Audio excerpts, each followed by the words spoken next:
ત્યારે હવે પોરબંદરમાં પણ 26 બેઠકો ઉપર ભાજપ આગળ। પોરબંદરમાં અર્જુન મોઢવાડિયાનો જાદુ ચાલ્યો છે। કેબિનેટ મંત્રી અર્જુન મોઢવાડિયાએ પોરબંદરમાં ફરી એક વખત પોતાનો દબદબો છે તે જાળવી રાખ્યો છે અને પોરબંદરની અંદર 26 જેટલી બેઠકોમાં કિશન એ ભાજપ અત્યારે આગળ છે। બિલકુલ ભારતીય જનતા પાર્ટીનો ભવ્ય વિજય। મિત્રો, હજારોની સંખ્યામાં લોકો ન્યૂઝરૂમ ગુજરાતને અલગ અલગ યુટ્યુબ પ્લેટફોર્મ પર જોઈ રહ્યા છો। જલ્દીથી ન્યૂઝરૂમ ગુજરાતને સબસ્ક્રાઇબ કરવાનું ભૂલતા નહીં મિત્રો। જલ્દીથી ન્યૂઝરૂમ ગુજરાતને સબસ્ક્રાઇબ કરી લેજો। એક બાદ એક તમામ જગ્યાએ ભારતીય જનતા પાર્ટીનો વિજય થતો જોવા મળી રહ્યો છે। ભાજપ એ જબરજસ્ત બળત બનાવી રહ્યું છે। ભાજપના ખેમામાં જબરજસ્ત જાદુનો માહોલ છે। 5000 કરતા પણ વધારે દર્શક મિત્રો ન્યૂઝરૂમ ગુજરાતને યુટ્યુબ ચેનલ પર જોઈ રહ્યા છે, તો જલ્દીથી લાઇક, શેર અને સબસ્ક્રાઇબ કરવાનું ભૂલતા નહીં। એક બાદ એક સમાચાર। રાજકોટ મનપાના વોર્ડ નંબર 16 માં કોંગ્રેસની પેનલ આગળ ચાલી રહી છે। મિત્રો, સૌથી મોટા સમાચાર। જી બિલકુલ, કોંગ્રેસની પેનલ પણ અનેક જગ્યાએ અત્યારે કિશન આગળ ચાલી રહી છે। ખાસ કરીને અમદાવાદ, દાણી લીમડા હોય તો સ્થાનિક સ્વરાજ્યની ચૂંટણીમાં કોંગ્રેસનું પણ અત્યારે ખાતું ખુલી ચૂક્યું છે। કોંગ્રેસનું ખાતું આમોદ નગરપાલિકાના વોર્ડ નંબર 1 માં કોંગ્રેસની પેનલનો એ વિજય થયો છે, એટલે કે ભાજપ બાદ હવે કોંગ્રેસનું પણ ખાતું ખુલી ચૂક્યું છે। રાજકોટમાં વોર્ડ નંબર 16 માં કોંગ્રેસની આખી પેનલ એ આગળ ચાલી રહી છે। ગોંડલમાં મિર્જાપુરનો મુદ્દો નથી ચાલ્યો।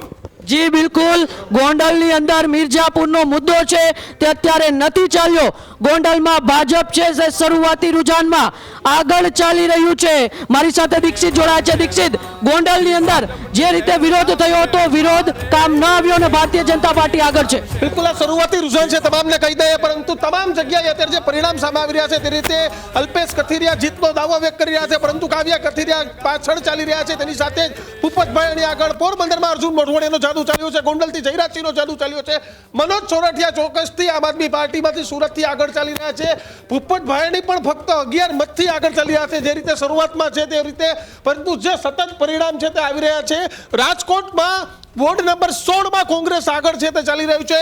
રાજકોટમાં કોંગ્રેસના વોર્ડ નંબર 16 માં ચારેય ઉમેદવારો છે તે અત્યારે આગળ ચાલી રહ્યા છે। સતત એક બાદ એક પરિણામ અમે તમને બતાવી રહ્યા છે। સૌથી સચોટ, સૌથી ઝડપી, કારણ કે રાજકોટમાં મોટા ઉલેટફેર અને બેલેટ પેપરની મતગણતરીમાં જો ગુજરાતની વાત કરવામાં આવે તો અલગ અલગ જગ્યાએ ભારતીય જનતા પાર્ટીને બળત મળી રહી છે, પણ આ શરૂઆતી રુઝાન છે। વોર્ડ નંબર 15 માં કોંગ્રેસના ઉમેદવાર વસરમ સાગઠિયાએ જીતનો વિશ્વાસ છે તે વ્યક્ત કર્યો છે અને સાથે જ અલગ અલગ જગ્યાથી પરિણામ આવવાની શરૂઆત છે તે અત્યારે થઈ ચૂકી છે। એ અપડેટ અમે આપને આપી રહ્યા છીએ। કાંધલ જાડેજાનો દબદબો જે છે તે જોવા મળી રહ્યો છે। કુતિયાણામાં વોર્ડ નંબર 6 ની અંદર પેટા ચૂંટણીમાં કાંધલ જાડેજા કે જેઓ સમાજવાદી પાર્ટીના ધારાસભ્ય છે તેમનું ખાતું ખુલી ગયું છે। સ્થાનિક સ્વરાજની ચૂંટણીમાં બગસરા તાલુકા પંચાયતમાં ખાતું ખુલ્યું છે।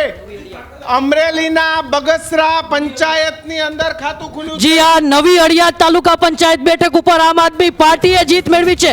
પ્રદીપ ભાખર બગસરા તાલુકા ભાજપના પ્રમુખ છે, તે ત્યાંથી જિલ્લા પંચાયતની ચૂંટણી લડી રહ્યા છે। અમરેલીમાં સત્તાવાર રીતે આમ આદમી પાર્ટીનો ઉદય થયો છે। જી હા, અમરેલી જિલ્લાની અંદર આમ આદમી પાર્ટીનો ઉદય થયો છે। બગસરા તાલુકા પંચાયતની બેઠક પર આમ આદમી પાર્ટીનો ઉમેદવાર જીત્યો છે ને ભારતીય જનતા પાર્ટીના ઉમેદવારની હાર થઈ છે। પ્રદીપ ભાખરના પત્ની કદાચ ત્યાંથી લડતા હતા અને એમની હાર થઈ છે। આમ આદમી પાર્ટીનો ઉદય અમરેલી જિલ્લામાં સત્તાવાર થયો છે। જે જિલ્લો કોંગ્રેસનો ગઢ મનાતો હતો, જ્યાં કોંગ્રેસ વિપક્ષમાં હતું, એ જગ્યાએ પ્રતાપ દુધાતજાના પ્રમુખ છે એ બગસરાની અંદર આમ આદમી પાર્ટીનો, તો બિલકુલ ગીર સોમનાથ માટે આમ આદમી પાર્ટીના આકોલવાડી તાલુકા પંચાયતમાં આમ આદમી પાર્ટીની જીત થઈ છે। બિલકુલ, તો અમરેલી બાદ ગીર સોમનાથમાં પણ મનીષ ગોંડલિયાની 221 મતથી વિજય થયો છે આમ આદમી પાર્ટીએ। ગીર સોમનાથમાં પણ ખાતું ખોલાવ્યું છે, બગસરામાં પણ ખાતું ખોલાવ્યું છે। સ્થાનિક સ્વરાજની ચૂંટણીમાં આમ આદમી પાર્ટીનું ઉદય અમરેલી અને ગીર સોમનાથમાં થઈ ચૂક્યા છે ઉમંગ. જી બિલકુલ કિશન, સૌરાષ્ટ્રની અંદર સૌથી મોટા સમાચાર આપણે ગણી શકીએ કે સૌરાષ્ટ્રમાં આમ આદમી પાર્ટીએ ખાતું ખોલાવ્યું છે. ગીર સોમનાથ અને અમરેલી જિલ્લાની અંદર આમ આદમી પાર્ટીનું ખાતું ખુલ્યું છે.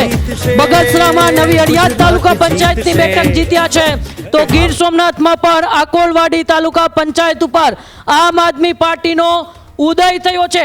જરૂર મહાનગરોની અંદર ભારતીય જનતા પાર્ટી હળવદ તાલુકા પંચાયતમાં પણ આપના ઉમેદવાર બિલકુલ ગીર સોમનાથ, ત્યારબાદ સુરેન્દ્રનગર અને મોરબી તમામ જગ્યાએ આમ આદમી પાર્ટીના ખાતા ખુલ્યા છે. ઉમંગ, ગીર સોમનાથ, હળવદ, મોરબી તમામ જગ્યાએ એક બાદ એક આમ આદમી પાર્ટીએ ખાતા ખોલી રહી છે. આમ આદમી પાર્ટી એ તમામ જગ્યાએ ભાવિક બળદ બનાવી રહી છે.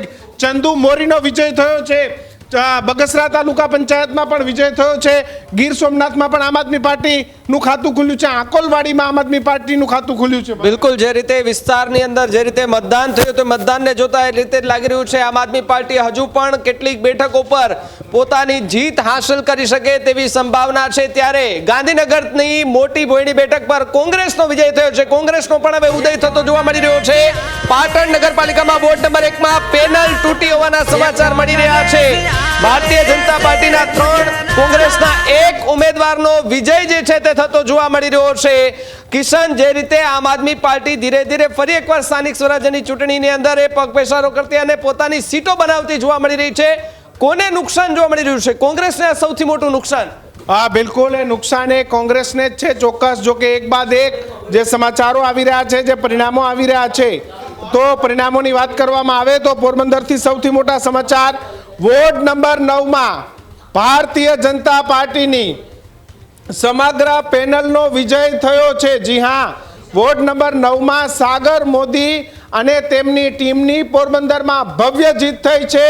સાગર મોદી અને વિક્રમ ઓડેદરાનો વિજય થયો છે. સૌથી મોટા સમાચાર પોરબંદરથી આ સૌથી મોટા સમાચાર કે જ્યાં સાગર મોદી અને વિક્રમ ઓડેદરાની જે ટીમ છે તેમનો અહીં ભવ્ય વિજય થયો છે. તાલુકા પંચાયતની આમડાસ બેઠક પર પણ આમ આદમી પાર્ટીના ઉમેદવારનો વિજય થયો છે. આપના ઉમેદવારનો 1019 મતથી વિજય થયો છે. ગીર સોમનાથમાં આપની વધુ એક બેઠક પર જીત થઈ છે. સૌથી મોટા સમાચાર તો જામનગર જિલ્લામાં આમ આદમી પાર્ટીનું ખાતું ખુલ્યું છે.